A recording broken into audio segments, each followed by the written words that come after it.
Well, I just ran into my friends Mike and Robin, and still riding analog bikes, real bikes. And Robin just turned 70 and she was coming down from the top. They still ride 3 or 4 times a week. Amazing people that have dedicated years and years of their lives volunteering, doing trail work for a big organization out here called Corba, and with a big bike club out here called OTB, Over the Bars. And they were part of the original people that knew my people when I was with MWBA, Mount Wilson Bike Association, and PMBC, Pasadena Mountain Bike Club. And that's kind of how I got started into the sport long ago. Was I started riding with these clubs, doing trail work with these clubs, and getting to know my local trails as I rode them and worked on them. And it gives you a whole new perspective on the trail when you work on it too. It gives you exposure to things you don't know about mountain biking when you're hanging out with other people that are really into the sport and have been doing the sport for a long time. So just like any sport, you know. And I really feel that's probably one of the reasons why they are on the same page as me, that we will not get an e-bike, because of how much we value just regular bikes and don't need a shortcut up the mountain. Well, we're fine just picking a lower gear and grinding it out, or even walking it if you have to walk sections because they're too steep or too treacherous and you have to do that walk of shame. There's some areas where I've been backcountry into the mountains where you're looking at one side of the trail as a sheer, 1,000-foot drop if you made a mistake, and you're thinking, oh, should I ride my bike through that narrow section right there, or should I walk it? And I always walk it. I'm not trying to prove anything to anyone. And there's one thing going on technical stuff where if you crash, you're going to get broken bones, bumps and bruises by just crashing and tumbling down the trail, inside the trail. It's another thing when if you crash, you're going to tumble off the side of a mountain. And there's a lot of that with mountain biking, and you just have to pick your, make your own decision and decide if you want to ride it or walk it. And most of the stuff I can ride where I'm normally riding. And when I went up to Northern California, I rode all of that. There was a couple of exposed sections, but nothing like this. So, and honestly, I'm not going to go seek out trails that are known for high exposure.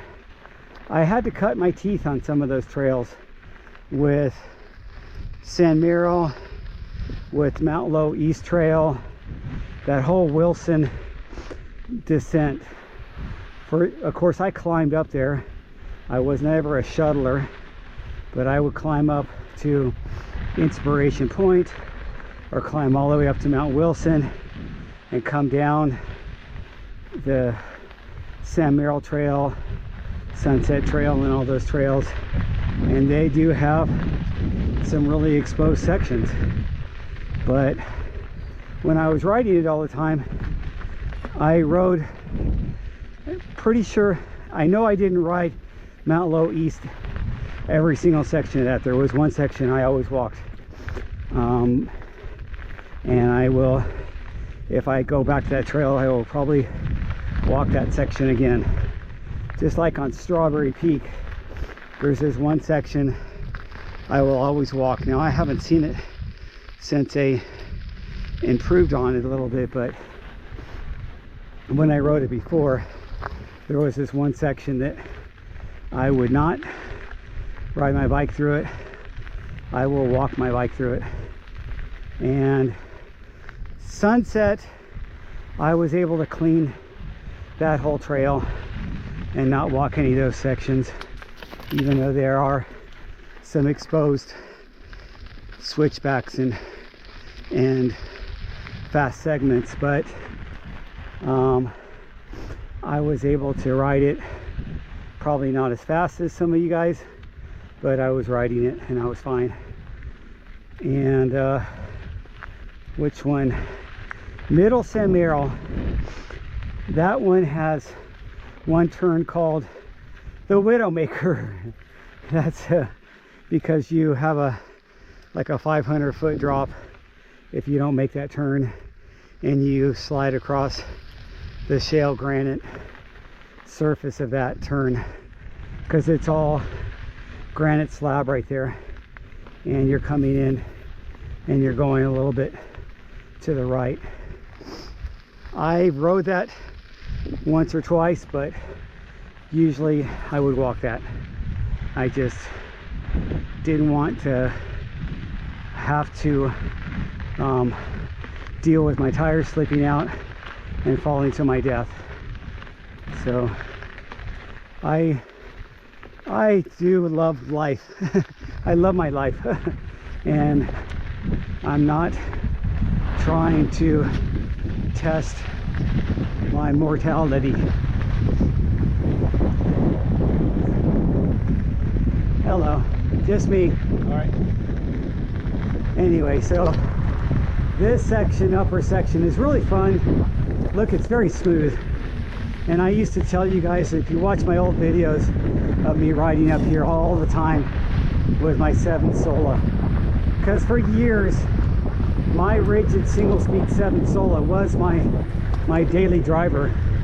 I didn't have any other bikes that I would ride on the trails besides that one. Every once in a while I'd ride my 9er Sur 9, but I was not riding my other bikes because I liked 29-inch wheels, and I didn't want to go back to 26, because then my older bikes, some of them were 26, and I felt when I was switching around back in that era, the timing was off and I didn't like it. So once I started riding my 9er Sur 9 and loving 29-inch wheels, I kind of stayed with them. This bike sees a set of 275 plus wheels, but I might be using that wheel set or the hubs from that wheel set and making up another set of 29ers that's lighter than these.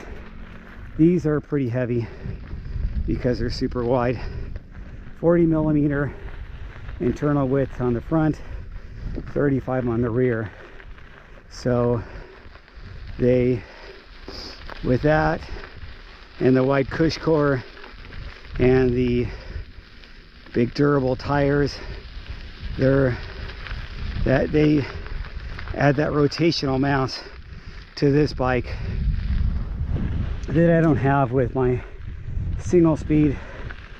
And if I had another lighter wheel set for this, it would make this bike a little more zippy and even justify maybe getting a bike that a frame and building that up as a lighter hardtail. So we'll see how that goes. Anyway, that's the end of this video. Just wanted to show you this section. I'm still about a mile from the top, but you could see the top from here. It's over there where that peak is, right there. Now that cutting across there, well, that's not the top, I'm sorry. It's behind that ridge line over there on the other side of it. So I guess you can't really see it, or maybe this is, oh yeah, you can see it. Here it is, a little discombobulated. So it's right there. See where you see the mountains in the background kind of peeking out? That's the top of this trail. So we're not that far away. And then I will take a break up there, show you guys the Ken Burton monument, and then head back down. Talk to you later.